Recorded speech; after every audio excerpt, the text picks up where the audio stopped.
The Instagram story hit my phone at 3:22 a.m. Greek time while I was lying in bed listening to the waves crash against the cliffs below our villa.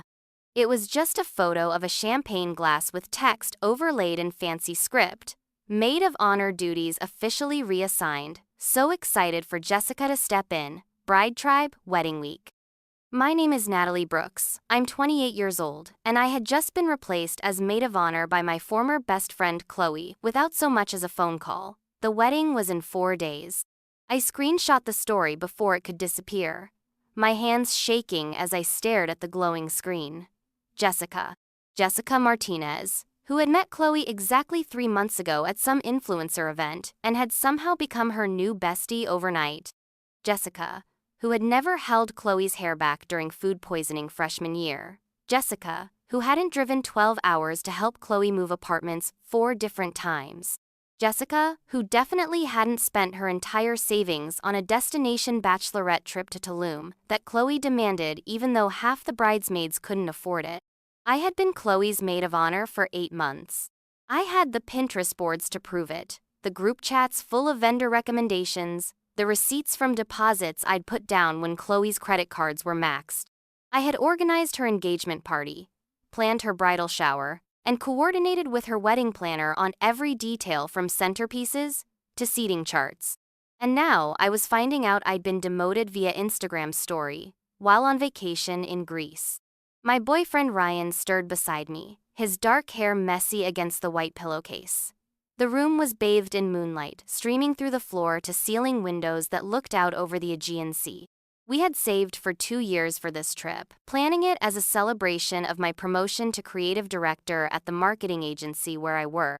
The timing was perfect.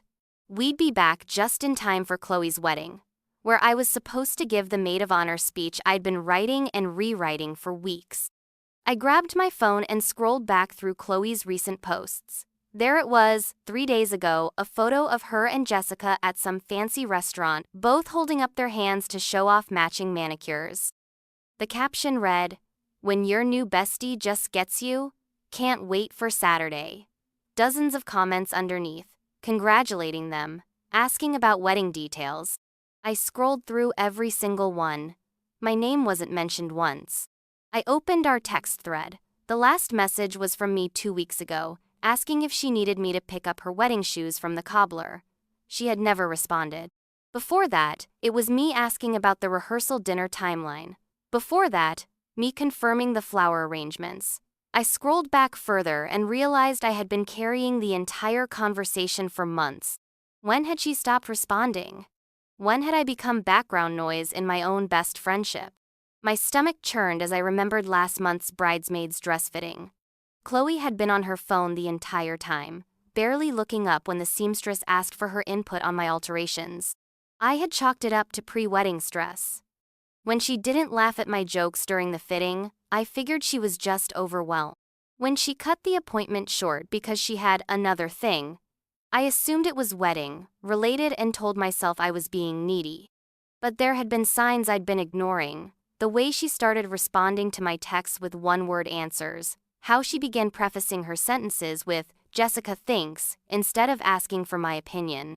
The subtle way she'd stopped including me in decisions I had been helping make for months. I had been so focused on being the perfect maid of honor that I missed being slowly erased from the role entirely. I slipped out of bed and walked to the balcony, the cool night air hitting my skin. Santorini stretched out below me, all white buildings and blue-domed churches perched on volcanic cliffs. It was the most beautiful place I'd ever been, and I felt hollow. I called her. It went straight to voicemail. I tried again. Same thing. Then I did something I never thought I'd do. I texted Jessica. "Hey, saw Chloe's story. Just wanted to make sure we're coordinating on maid of honor stuff since I'm still planning to give the speech and handle the reception logistics. Let me know what works." 3 dots appeared immediately, then disappeared, then reappeared. Finally, her response came through. "Oh honey, I think there might be some confusion. I'm handling all of that now. Chloe asked me to take over everything last week. I assumed you knew?" I stared at the message until the words blurred. Jessica had assumed I knew, which meant Chloe had been planning this replacement for at least a week, and had somehow forgotten to mention it to the person being replaced. I called Chloe again. This time, she picked up on the fourth ring. Nat? It's like 3 a.m. there, isn't it? Her voice was bright, fake, cheerful in that way that meant she knew exactly why I was calling. I saw your Instagram story. Silence. Chloe, what the hell is going on? I'm your maid of honor. We've been planning this together for months. I know, and you've been amazing, really. It's just, she sighed dramatically. Things have been so chaotic, and Jessica has been such a huge help with everything since you've been traveling and busy with work and stuff. She offered to step in, and honestly, it just makes more sense since she's here and you're, like, in Europe right now. I blinked at my reflection in the dark window. I've been gone for 5 days, Chloe. 5.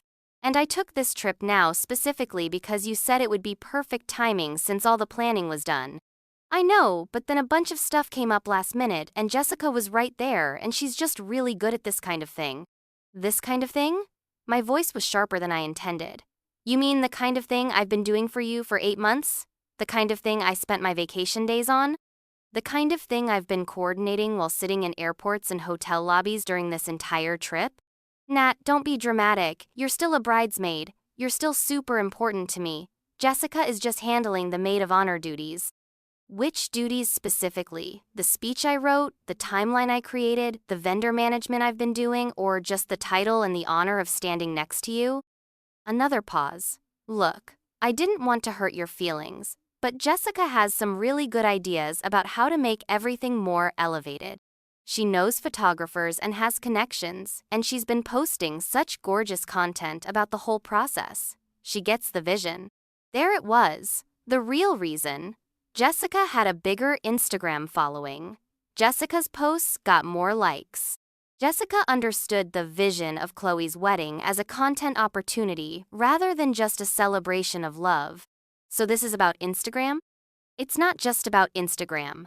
God, Nat, why do you always have to make everything so deep? It's about having someone who's excited and present and not constantly making me feel bad about spending money or wanting nice things. That hit like a physical blow. Making you feel bad? You know what I mean. The comments about the budget, the suggestions to cut costs, the whole speech about how I should focus on marriage instead of the wedding. Jessica would never. I was trying to help you stay within your budget. You asked me to help you manage costs because you were stressed about money. I know, and I appreciated it then, but I don't need that energy right now. I need someone who's just going to be excited and supportive and go with the flow. I closed my eyes. And I'm not that person? You're intense sometimes, Nat. You always have been.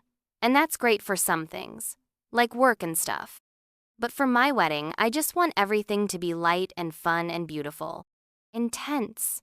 There it was.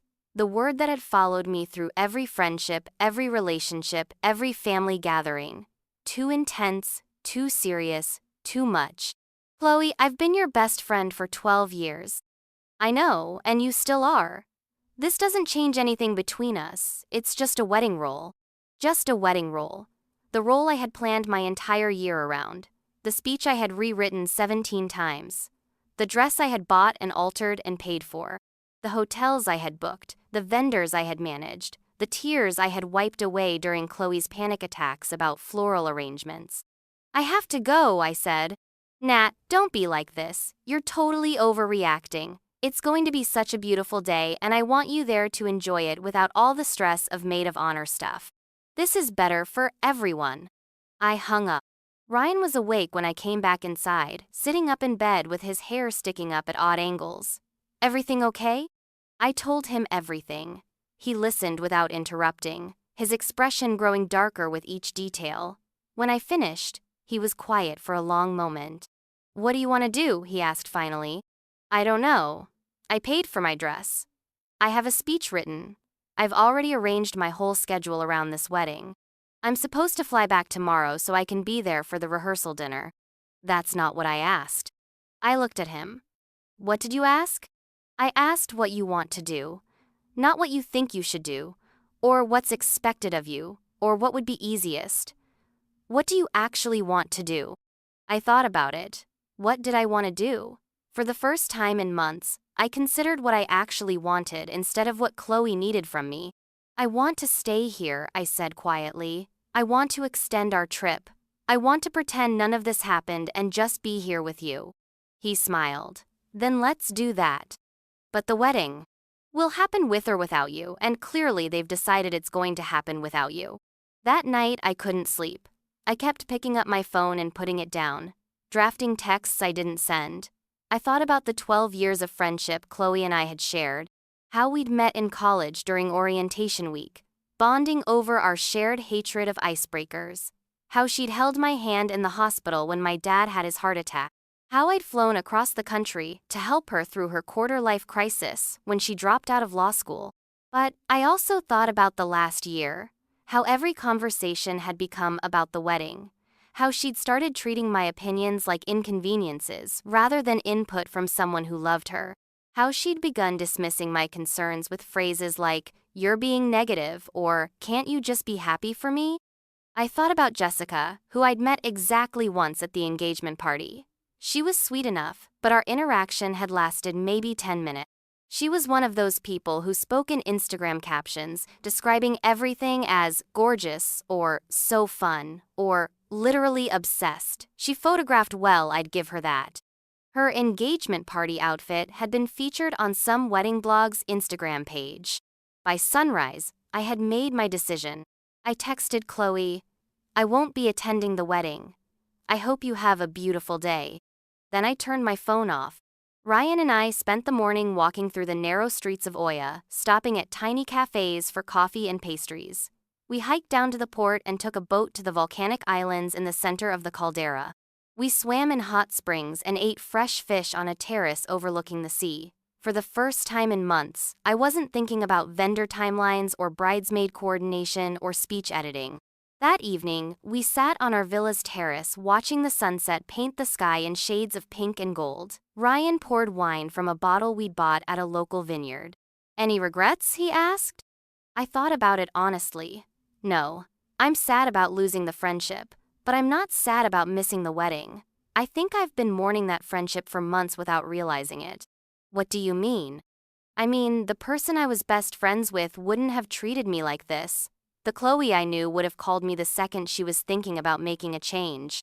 She would have talked through her feelings with me instead of just making decisions and expecting me to accept them. This version of her. I don't think I know this version. People change. They do, and sometimes the person they change into isn't someone you can be friends with anymore. My phone buzzed on the table between us. I'd turned it back on to take photos of the sunset. A notification from Instagram showed that Chloe had posted to her story. Against my better judgment, I opened it. It was a photo of her and Jessica getting their nails done, both laughing at something off camera. The text read, "Last-minute mani-pedi with my MOH, so grateful for friends who show up. Wedding week, blessed." The passive aggression was subtle but unmistakable. Friends who show up. As if I hadn't shown up for her for over a decade. As if my being on a planned vacation somehow meant I was unreliable. I screenshot it and showed Ryan. He read it and shook his head. "She's really committed to this narrative that you're the problem." I think she has to be. It's easier than admitting she hurt someone who loved her. I deleted Instagram from my phone. We extended our stay in Santorini by a week. Every morning I woke up without an agenda, without anyone needing anything from me. We explored different villages, tasted wine, read books on the beach. Ryan taught me how to use his camera properly, and I discovered I had an eye for capturing the way light moved across the water. On what would have been the wedding day, I woke up and felt nothing. No sadness, no anger, no sense of missing out, just peace. We were having lunch at a cliffside restaurant when Ryan's phone buzzed with a notification. He glanced at it and his expression shifted. "What is it?" He hesitated, then turned the phone toward me. It was a TikTok video. The caption reading, "When the maid of honor speech goes very wrong." I watched as the camera focused on a woman in a champagne-colored dress standing at a microphone. Jessica. She was holding note cards and speaking, but the audio was fuzzy until someone moved closer. "And Chloe has always been the kind of person who knows what she wants," Jessica was saying, but her voice was shaking.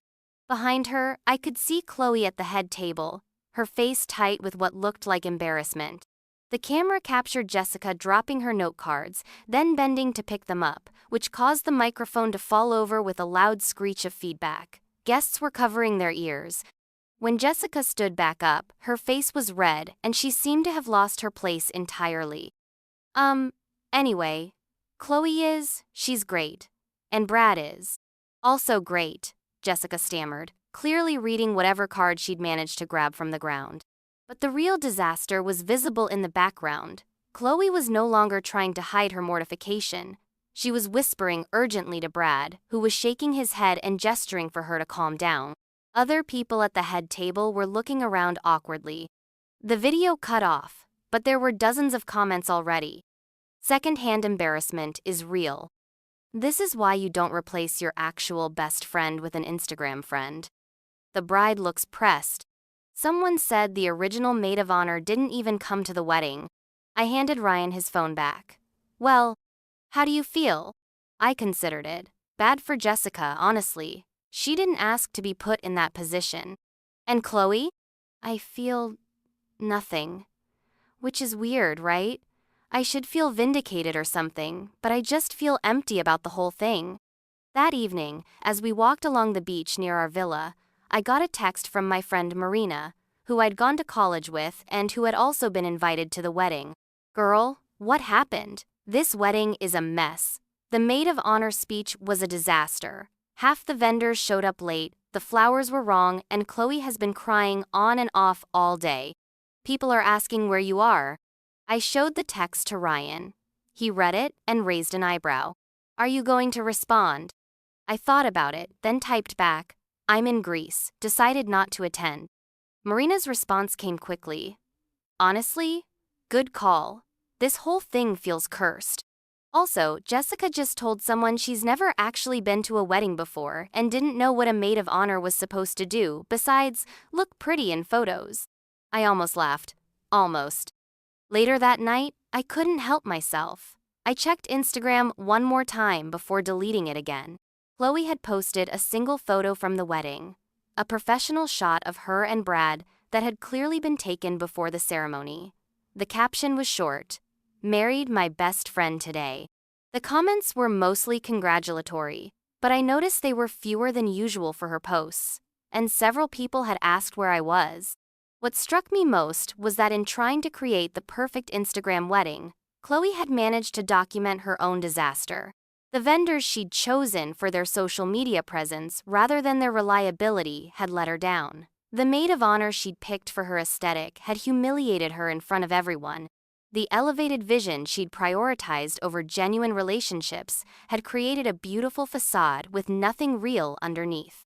I felt a flicker of sadness, not for myself, but for her. She'd gotten exactly what she'd asked for, and it hadn't made her happy. A few days later, I received a long text from Chloe. It started with, I've been thinking, and went on for several paragraphs about how the wedding had been stressful, and how she missed having me there, and how we should talk when I get back. Notably absent from the message was an apology.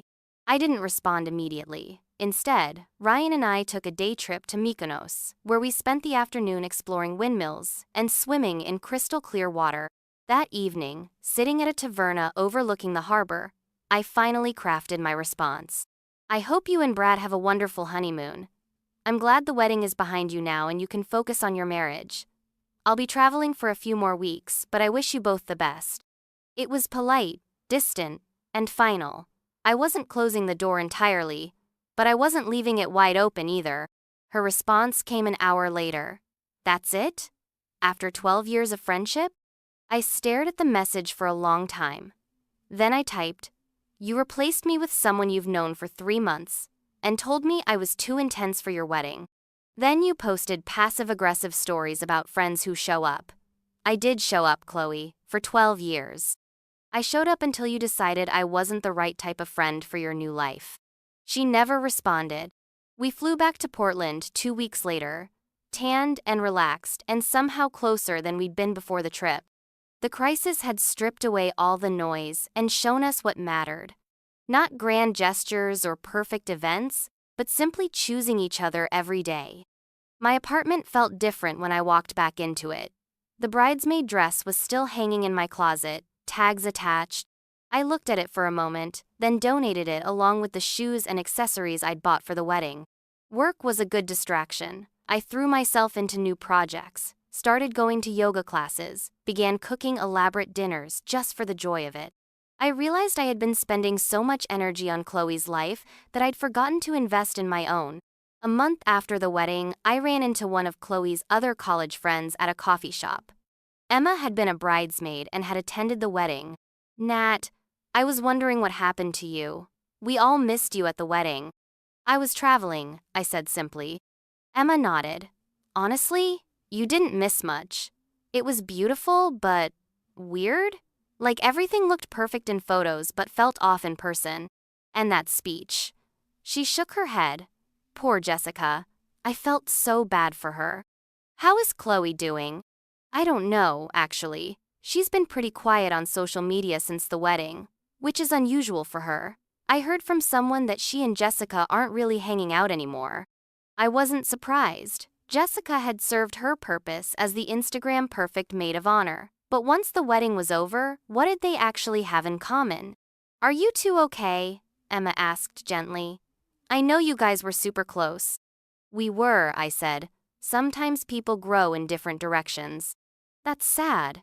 You two seemed unbreakable in college." "We didn't we?" That night, I looked through old photos on my laptop. Pictures of Chloe and me from college, from post-graduation trips, from countless dinners and parties and ordinary moments. We looked so young, so sure that our friendship would last forever. But looking at those photos now, I could see something I'd missed at the time. Even then, I was often the one reaching out, the one organizing, the one making sure we stayed connected. Chloe was happy to go along, but she rarely initiated. I had been so focused on maintaining the friendship that I'd never noticed I was carrying most of the weight. Maybe this had been inevitable. Maybe Jessica was just the catalyst for something that had been building for years. I closed the laptop and called Ryan. "Want to plan another trip?" I asked when he answered. "Where to this time?" "I don't know yet. Somewhere we've never been. Somewhere with good food and no wedding planning required." He laughed. "I'll start looking at flights." 6 months later, Chloe posted a long Instagram caption about friendship and growth and learning to appreciate the people who've been in your corner all along. It was clearly directed at me, a public attempt at reconciliation that would make her look good to mutual friends. I didn't respond. By then, I had started dating a photographer I'd met in a ceramics class, had gotten promoted again at work, and was planning a solo backpacking trip through Southeast Asia. My life was full in ways that had nothing to do with managing other people's needs. Sometimes I still missed the Chloe I'd been friends with in college.